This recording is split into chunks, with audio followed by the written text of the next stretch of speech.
have 17 performance, which is pretty good. Speed. All right, no one's up here. Let's get down. Yeah, Hulda is really slow. Oh, do you still have light encumbrance? You do. Okay. Still, 20 feet per second for being a halfling. Little chickens and kittens. Look at that kitten! Look how cute that kitten is. Oh, look at it scratch its ear with its hind leg. That's adorable. That rooster. Oh my goodness. I love all the little fauna they put in this game. Even though you can't really interact with them, I love it. All right, here's Valerie. All right. Greetings. Everything is well, I hope. I'm ready for new orders. Tell me about yourself. What exactly would you like to know? I was born to a noble family, though I didn't remain long on my family estate. My father sent me to the Order of the Eternal Rose, but what? That's the same order as that Lindsay's in. But I left once I realized that I didn't match my principles. Or not order, but she worships Shellen. Where are you from? What was your childhood like? Born in Brevoy, which is where we are. But in fact, I never liked much of the country. I spent my childhood on a remote estate owned by my noble family. My father is a respectable philanthropist and benefactor of the Church of Shellen. He's also a renowned private collector and a great admirer of the arts, which makes sense because Shellen is the goddess of the arts. My mother saw to my education personally. From my early years, I learned good manners, how to behave at the dinner table, and the proper form of words for every occasion. I also learned the difference between true nobles and low-born upstarts, and I learned how to treat each of them properly. Our home was always under the protection of several paladins of Shellen. My father has donated a handsome sum to their order. One of them, a man of venerable age with a gray beard, once let me touch his shining armor. I still remember the admiration I felt when I touched the cold, polished steel. Of all the memories of my childhood, that one is somehow the warmest one. Why were you sent to the Paladin Order of the Eternal Rose? As you can imagine, from my first days, I was surrounded by crowds of servants and nannies who never stopped praising my heavenly beauty. The paladins of Shellen who used to visit our house echoed these praises. In the end, general consensus overwhelmed my father's better judgment. When I turned 6, I was brought to the Church of Shellen and told this would be my new home. Don't pity me, though, I beg of you. Many who hear this story immediately assume that my parents were cruel and had no love for their child. My parents had respect for me. They taught me something that has supported me all of my life, a sense of self-esteem. Besides, they didn't abandon me. Once every 6 months, they would come and visit me at the Order of the Eternal Rose. We had some tea and then had an hour to walk around the garden. Then they would take their leave as etiquette demanded. And what did they teach you in the Order? A variety of things. Some of them appealed to me. Others I simply couldn't accept. I enjoyed the physical activities and swordsmanship, but the arts, calligraphy, painting, poetry, so many other ways to waste one's time. I guess that deep in my heart, I always knew I'd never be a true paladin of Shellen. Wielding a sword always felt more natural to me than handling a paintbrush. Why did you leave the order? Because of my heavenly beauty? According to Shellen's laws, all art is sacred, whatever form it takes. Severe punishment awaits those who dare harm a painting, sculpture, or poem, no matter how worthless the drivel might be. My looks always attracted unwanted attention from the pilgrims and acolytes at the temple. I received my first poem dedicated to me when I was 9. The author was some wealthy geezer, and that was only the beginning. Sculptures, pictures, poems, I was drowning in them. My admirers mobbed me, and I had to respectfully accept all of their garbage. The clerics of the temple were magnanimous, for my suitors made generous offerings to the church, but one time I just snapped. Some wealthy idiot had dedicated an extremely untalented poem to me, and he had the nerve to read it right to my face, holding my sleeve. The hour was late, and I was on my way home. I was on my way to get some rest after a boring lesson on rhymes. I lost control and tore the poem apart right in front of him. The paladins wanted to impose some punishment upon me. I don't remember which one exactly. They wanted me to repent. Instead, I just gathered my things and I left. And what'd you do when you left? I set off for Gremdavel. I wanted to get as far as possible from Shellen and the destiny everyone seems so ready to force upon me. Besides, the School of Swordsmanship in Gremdavel has quite a decent reputation. Honestly, I was hoping for an opportunity to learn from the famous Aldori masters. Eventually, it became clear that their technique wasn't a good fit for me. They teach to avoid impact, whereas I prefer to raise my shield. But my abilities and skills, which I learned at the Order of the Eternal Rose, they were enough to make the Sword Lords take an interest in me. They offered me a chance to join the mercenaries who served the Sword Lords, and I accepted. Do we talk about... No, I feel like she would resent us talking about her beauty, so let's change the subject. Tell me about the Way of Shellen and about her paladins. She's a goddess of love, beauty, art. Her paladins are something like armored artists. That's how they like to think of themselves, at least. They're fanatical defenders of worthless, inartistic paintings and meaningless opuses, if you care to know my opinion. You speak with such contempt. What did the goddess of beauty do to earn your anger? She's been trying to ruin my life. Shellen, the goddess of everything useless that ever existed in this life. All the beauty of the world, all the art, all the soulful sighs in the moonlight. They'll never feed a single family. And I beg you to restrain yourself from offering your own opinion. Trust me, I've heard everything you can tell me more than once. Nothing and nobody can change my mind. As for Shellen, she's the goddess of idlers. I almost joined her preposterous entourage. I'm just glad I was smart enough to denounce her while I still could. What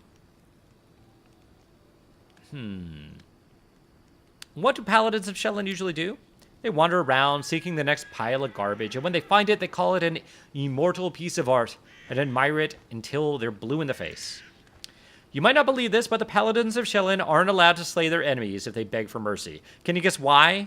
Because a bandit, rapist, or murderer who has been put to the sword will never be able to create something beautiful in the future. So if a paladin overpowers their enemy in battle, that inspires him to create a masterpiece. It might sound hilarious if it weren't true. Plus, all of Shellen's followers are obliged to practice some sort of art in his or her free time every single day, no matter what else is going on, even if you're feeling sick or hungry or sleepy. Otherwise, according to the clerics, you lose your connection with your goddess. A preposterous notion. Wouldn't you agree? What kind of art did you pursue? That. I used to embroider, and I still do from time to time. It's nothing, I assure you, just a simple task to keep my hands busy and keep the gloomy thoughts at bay. Nothing special. I understand that not every piece of art is good or even decent, but surely there must be at least a few great works among them. Yeah, I think Halda would say this. Is that what you think? Many share that delusion. I was deluded, too, for a while. Now I consider all works of art useless. People create this garbage because they have nothing better to do. The peasant doesn't paint a picture, he plows the earth to feed his family. Halda would say this because she is a bard. She is a performer. She's actually an orator, although later she does take levels in percussion also, and I think later she will also be taking levels in dancing, and maybe something else, but just because of how bardic skills work and versatile performance. But mainly she's an orator. That's her art. So anyway, just a little background on Halda. Those things are not in this game. The soldier has no time for sculpture. He must defend his homeland. But idlers and slackers have plenty of time to waste. So they smear canvases with paint and imagine they've done something worthy and valuable. All right, let's talk about something else. So you're an atheist? You don't worship any deity? Right. I need no guidance from above. I have my own good conscience and my leader's orders to live by. You know, you don't have to follow etiquette and maintain good manners while speaking to me if you don't want to. I'm aware of that, but I'm sure you understand that I am what I am. That's how I was brought up, first by my parents, and then by my mentors, by the order. Besides, I was born to a noble family, so I rather enjoy the idea that my manner of speech differs a bit from the common language of the peasantry. You just can't imagine how many social climbers have bowed politely the moment I opened my mouth. You're so eager to follow my orders. Why? What do you mean, why? I follow your orders. I've joined your campaign because I have faith in you. I believe your intentions to be noble, though things may not always turn out as you've planned. You are my commander. Your orders are law. It's my duty to follow them. Well, so long as you don't order me to do something that's absolutely dishonorable, but that would never happen, I hope. Okay. I think Valerie, honestly, this party is a pretty good party match for Halda, I think. Until of course, we start replacing people with our own custom folks. That's our whole party, right? We've talked to everyone. So, at this point, I will give it another honest-to-goodness save. As I like to do from time to time. And let's leave. I will guide us. Let's leave. What's our next quest? I I don't know if we're going to go get those Fangberries, because it is super, super hard. Super hard. I did it on my other campaign with a party of 6 at level... I think they're all level 2. They might be level 3. And I barely got out of it. And I came prepared. Prepared for it. Forwards. So it is still super hard, even with it nerfed. Once we get to level 3, and our alchemist is able to throw potions without hurting the rest of us, I think that's when we're going to take care of that. I know that's a little meta knowledge, but that campaign, that one mission is super unbalanced. It just is.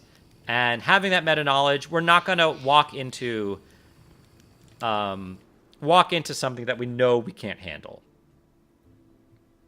So we're not going to go there quite yet. That said, we could go there. There are some encounters outside of it we could do, and then just, like, leave. Okay, so here we are in the main screen, and we're actually going to do some traveling here. We actually got to this. We spent a long time at Oleg's, and I hope you enjoyed that as much as I did. It is morning. We have slept recently. What direction do we want to go? We know where a couple of things are. Here is Fangberry Cave, and over here is Thorn Ford. This is where we think the bandits are. That encounter, I think we should wait on.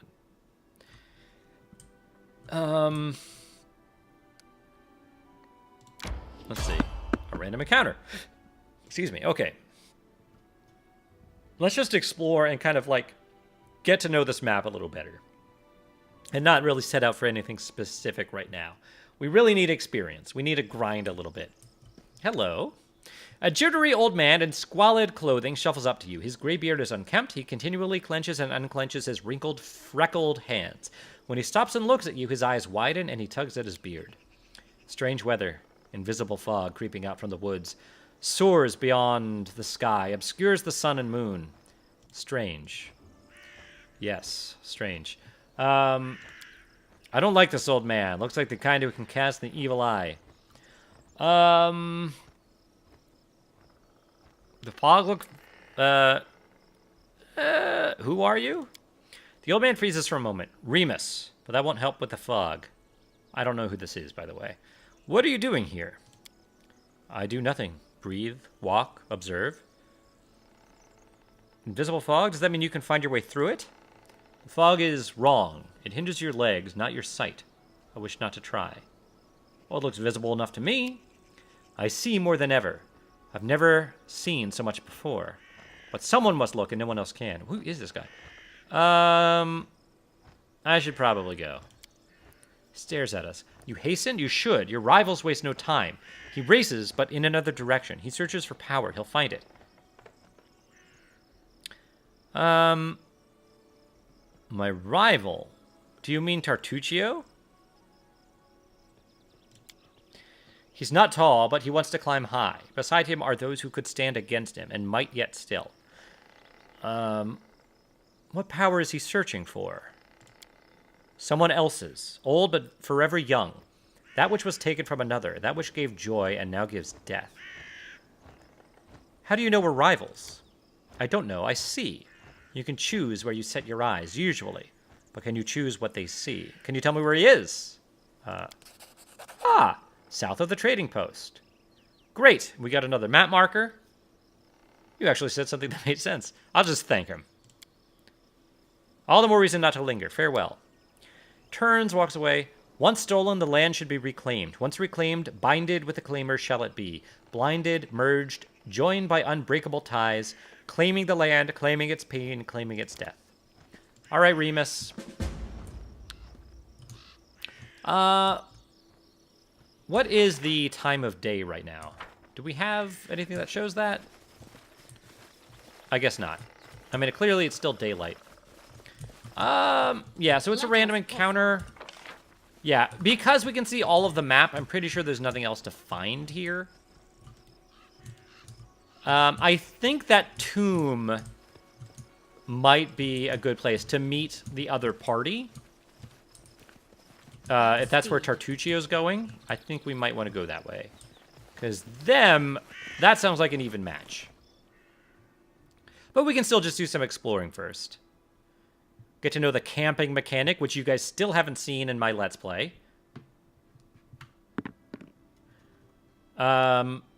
Continue. Here is the ancient tomb. So let's explore some of the stuff to the north first. Ah. What is this? This is a moist basin, a small lowland with unique conditions for growing medicinal plants and herbs. It's a kingdom resource. So, because I played the campaign before, kingdom resources are things that will give you some stat boost when you actually have a kingdom if you start settling over here. If you, like, put a farm here, it will give us additional resources. We're not going to get to kingdom building for a while, but that's all that is, I think. Let's go this way a bit. Oh, hello. Do we try to avoid or do we fight? I'm kind of anxious for another fight.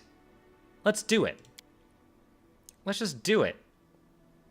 And if we fight them, if we see them and fight them, maybe we can get a surprise attack. I'm not sure if it counts if you can, if you see them and have the option to evade them, if it gives us a surprise round first. It starts paused, which I think means we can see them. Although I'm not... Oh, there you are. A bandit conjurer. Okay. Valerie. Sprint. Run at him. Or her. I'm not sure. I wrote it like I saw it. Let's see. So you get one mutagen a day, right? It's just an option of which one we choose.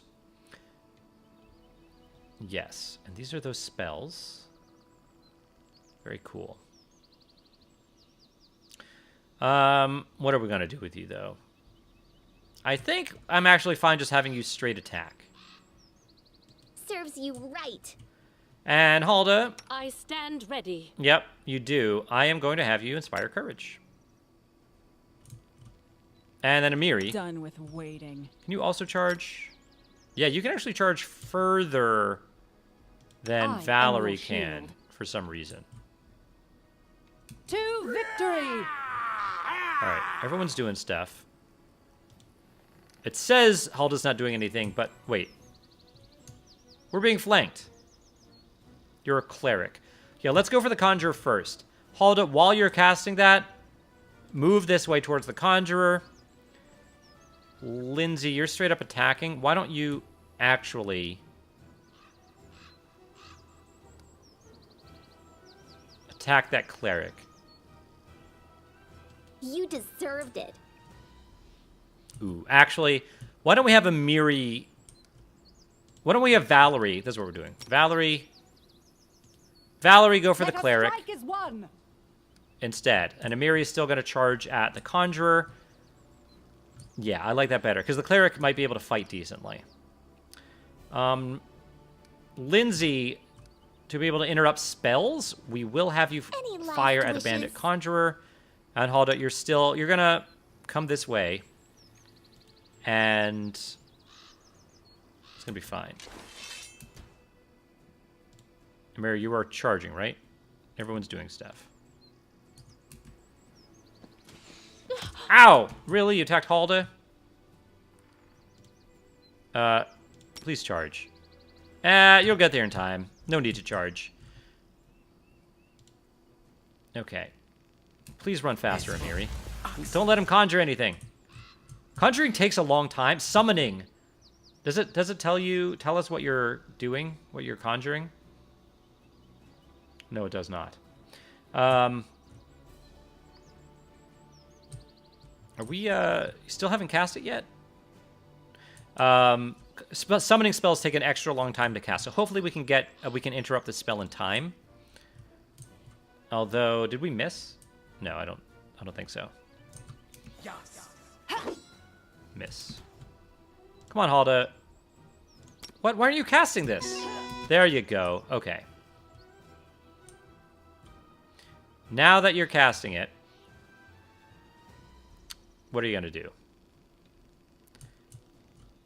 Why don't you daze? Daze that one. Oh, so you did get to summon something. Summon dog. Hopefully Miri can take care of it. Yeah, why don't you rage? Oh, good. So killing the conjurer killed the summoned creature, which makes sense. All right, now come back here. Tear them apart! We should have flanked them, I feel like. Halda obviously days this one now. And Lindsay, yeah, you're attacking that one now, too. I don't like that it automatically switched your target, even though AI is off, but I guess that's fine. All right, daze worked. Keep dazing.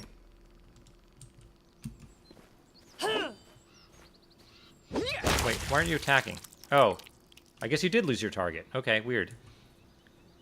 All right, that should be it, right? And you're not performing anymore? Okay, good. What did we find? Breastplate. A light crossbow. Can anyone use that breastplate? Let's see. Yeah, but you use heavy armor.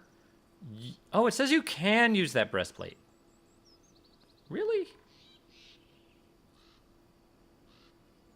Oh, you're fatigued. I thought you couldn't. Hold on, what's the rule on barbarians? And their armor.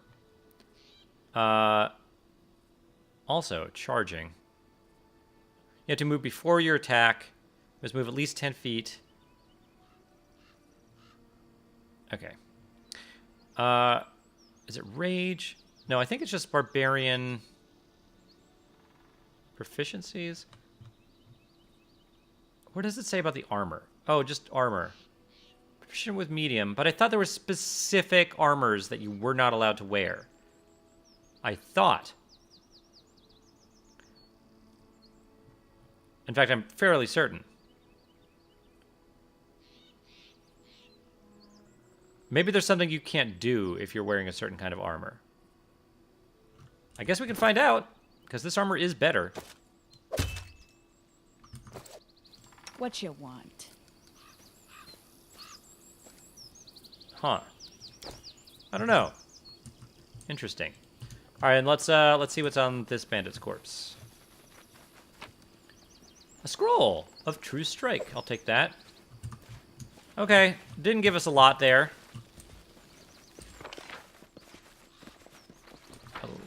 Godspeed. I don't think there's anything to find. Oh, the maps are so cool, though, aren't they? They're so beautiful. I love this. Let's get out of here. Got a little experience out of that. That's the important thing. Yep, we're going to leave.